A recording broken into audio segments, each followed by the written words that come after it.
Hi, my name is Asher Gettings, and I will be discussing the theater tradition of medieval mystery plays. Um,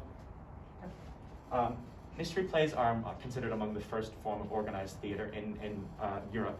They took place mostly in Western Europe, especially in Britain, France, and Italy, and they told biblical stories. They originated as ways that were taught as a sermon on the stage by religious practitioners and laymen of the church.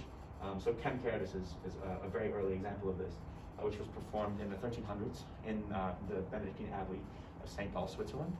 You can move on now. Cool.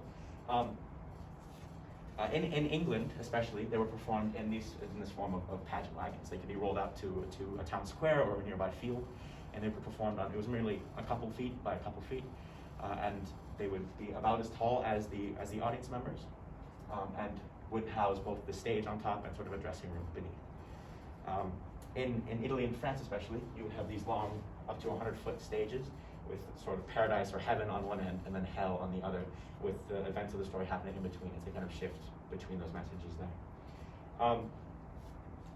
You can go on. Okay. At first, these were sort of approved by the church and performed by bishops and priests, but then it would shift to sort of guilds and workmen's guilds, which would perform these stories, sticking with that sort of biblical narrative for the most part.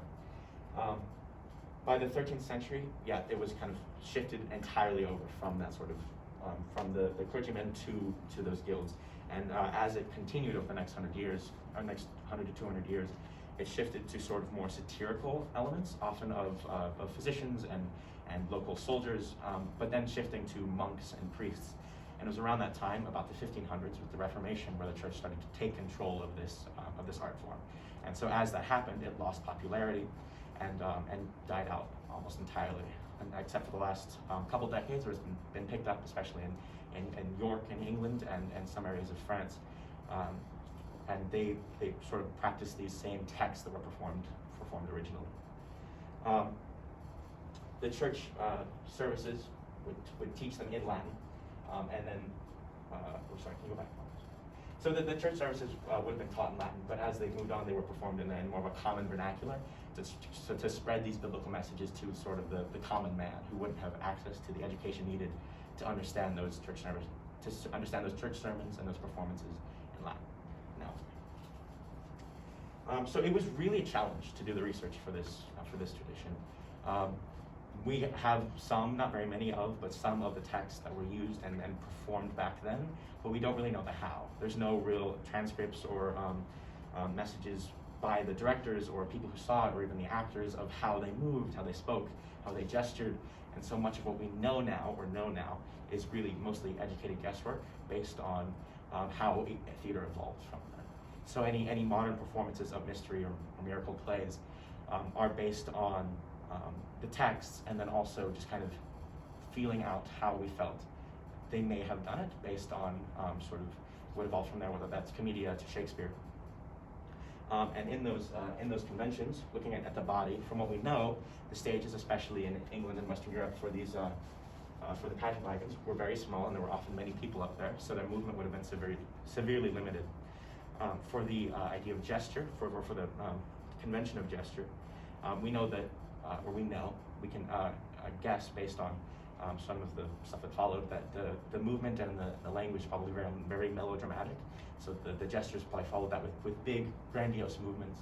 And then in the same way, the voice would have been very, very melodramatic and very intense emotion and rather flat, which is what I found in my own study of it. We also know that based on the kind of gender roles of the time period, that men would have performed both the male and the female roles.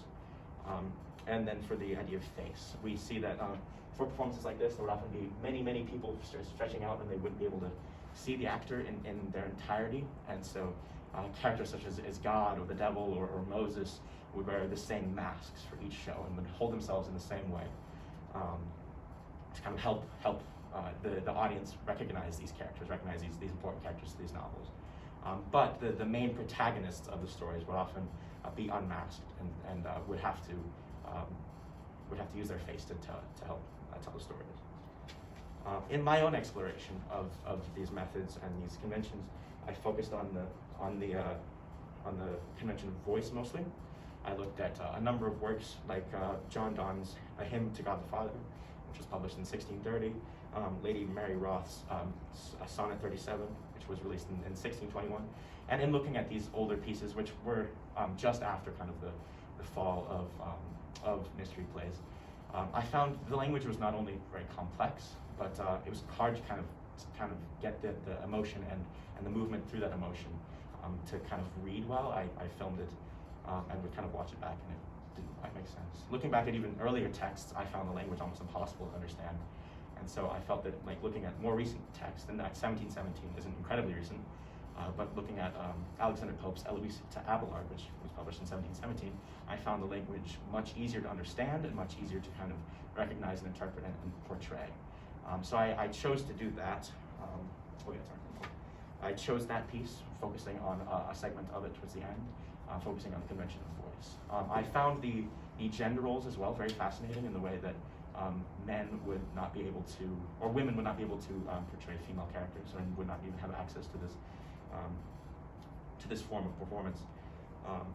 And so every time I did it, I would try to do it from both the female and the male perspective, depending on, even if the text was from a man to a woman or from the perspective of a woman, as it was with Lady Roth's poetry.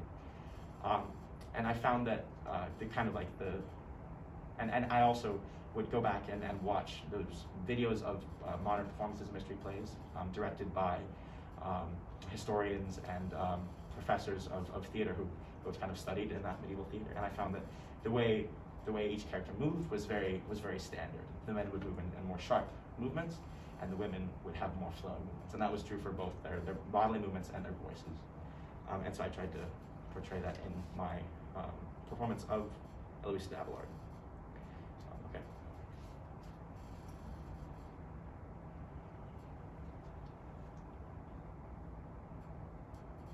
How happy is the blameless vessel's lot, the world forgetting by the world forgot. Eternal sunshine of the spotless mind, each prayer accepted and each wish resigned. Labor and rest in equal periods keep, obedient slumbers that can wake and weep. Desires composed and affections ever even, tears that delight and sighs that waft to heaven. Grace shines around her in serenest beams, and whispering angels prompt her golden dreams. For her, the unending rose of Eden blooms, and the wings of seraphs shed divine perfumes. For her, the spouse prepares the bridal ring, and for her, white virgins hymnals sing.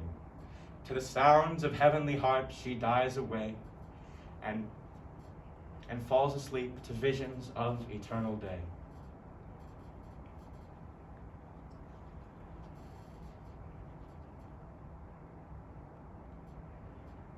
How happy is the blameless vessel's lot, the world forgetting by the world forgot. Eternal sunshine of the spotless mind, each prayer accepted and each wish resigned. Labor and rest in equal periods keep, obedient slumbers that may wake and weep. Desires composed and affections ever even, tears that delight and sighs that waft to heaven. Grace shines around her in serenest beams, and whispering angels prompt her golden dreams. For her, the unending rose of Eden blooms, and the wings of seraphs shed divine perfumes. To the sound of heavenly harps she dies away, and melts in visions of eternal day. For her, the spouse prepares the bridal ring, and for her, white virgins hymnals sing. Thank you. As a performer, kind of researching this, I found it very challenging to both embody this intense melodrama while also kind of like trying to share a story. And I think even in each of my performances, I couldn't quite reach that level of sort of intense emotion and movement that I saw in some of the performances. But I felt as I continued through it that I couldn't quite replicate it in a way that I can with what I've most experienced with is realism. And that idea of connecting with the character you are portraying felt kind of not present in this idea of melodrama. and in the style of these mystery plays, I felt that you couldn't quite create that like that relationship with your character in the same way, as these characters felt rather flat in their where their emotion and movement was very grandiose and very intense.